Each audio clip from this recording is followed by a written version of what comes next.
வணக்கம் நண்பர்களே, good morning. இனிய காலை வணக்கம். இன்றைக்கி வேலைக்கு போகணும். எங்கே வேலை இருக்குதுன்னு தெரில. எல்லா பக்கம் போனாலும் எங்கே வேலை இங்கே சரியில்லைன்னு தான் வருது. இங்கே சரியில்லாத வேலை தான் வருது. இன்றைக்கி போகணும் வேலைக்கு. என்னென்னா முதல்ல மாதிரி இல்லை. இப்போது வேலைக்கு போனாலும் வேலை இருக்க மாட்டேங்குது, வேலை கொடுக்க மாட்டேங்கிறாங்க.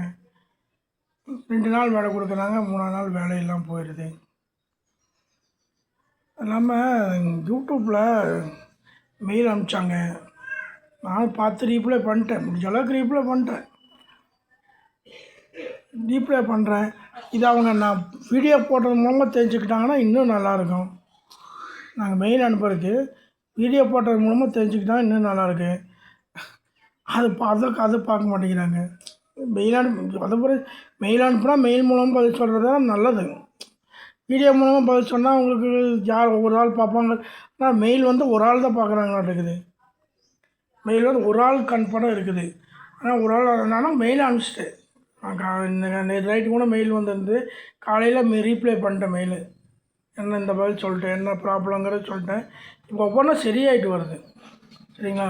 இப்போ போனால் யூடியூப்பில் என்ன பிரச்சனைங்கிறது ஒவ்வொன்றா சரியாயிட்டு வருது. இதே சரியாகி யூடியூப் மறுபடியும் மானிட்டேஷன் வரணும்.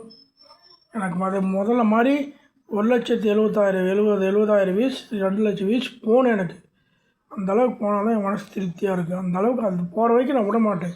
திருப்பி வீடியோ போட்டு தான் இருப்பேன். பிரச்சனையை ஃபேஸ் பண்ணிட்டு தான் இருப்பேன். சரிங்களா?